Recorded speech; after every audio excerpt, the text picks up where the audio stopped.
മോഹൻലാലിന്റെ വാക്ക് ധിക്കരിച്ച് മണി ടാസ്കിൽ പങ്കെടുത്ത് നെവിൻ. പ്രേക്ഷകരെ ഞെട്ടിക്കുന്ന തരത്തിലുള്ള എവിക്ഷനാണ് ഇന്നലെ ബിഗ് ബോസിൽ നടന്നത്. ആര്യൻ പുറത്തായി. പക്ഷേ നെവിൻ്റെ കാര്യം ഇനിയും അകത്ത് തന്നെ. കഴിഞ്ഞ ആഴ്ച വീട്ടിൽ നടന്ന പ്രശ്നങ്ങളെല്ലാം ഉണ്ടാക്കിയത് നെവിനായിട്ട് പോലും പ്രേക്ഷക വിധി പ്രകാരം നെവിൻ ഹൗസിൽ തുടരുകയാണ് ഉണ്ടായത്. അതുകൊണ്ട് തന്നെ ലാലേട്ടൻ നെവിന് ഹൗസിൽ തുടരാനുള്ള അനുമതി നൽകി. ഇനി ബിഗ് ബോസിൻ്റെ അനൗൺസ്മെൻറ്റിലേക്ക്. ഇനി നെവിൻ്റെ വെറുപ്പിക്കൽ പണികളോ സ്വഭാവമോ ഹൗസിലെ മത്സരാർത്ഥികളോട് കാണിക്കുകയാണെങ്കിൽ നെവിനെ ആ നിമിഷം ഹൗസിൽ നിന്ന് പുറത്താക്കുമെന്ന് ബിഗ് ബോസ് അനൗൺസ് ചെയ്തു.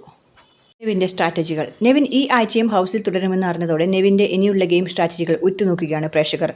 ഇനി മോഹൻലാലിൻ്റെ വാക്കുകളിലേക്ക്. അതേസമയം ഈ ആഴ്ചയിലെ മണി ടാസ്കിൽ നെവിന് പങ്കെടുക്കാൻ കഴിയില്ലെന്ന് മോഹൻലാൽ ഇന്നലെ പറഞ്ഞിരുന്നു.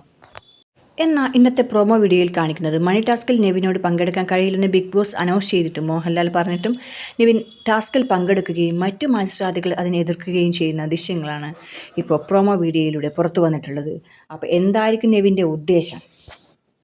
നെവിൻ്റെ ഉദ്ദേശം അറിയാൻ അക്ഷമരായി പ്രേക്ഷകർ കാത്തിരിക്കുകയാണ്. സംഭവം എന്താണെന്ന് അറിയാൻ എപ്പിസോഡ് വരുന്നതുവരെ അക്ഷമരായി കാത്തിരിക്കുകയാണ് നമ്മുടെ പ്രേക്ഷകർ. അപ്പോൾ ഏതായാലും കാത്തിരിക്കാം. നെവിൻ മണി ടാസ്കിൽ പങ്കെടുത്തത് ബിഗ് ബോസിന് മോഹൻലാലിനെ ഇഷ്ടപ്പെട്ടുവോ ഇല്ലയോ എന്നറിയാനായിട്ട്. കാത്തിരിക്കൂ, കാണൂ.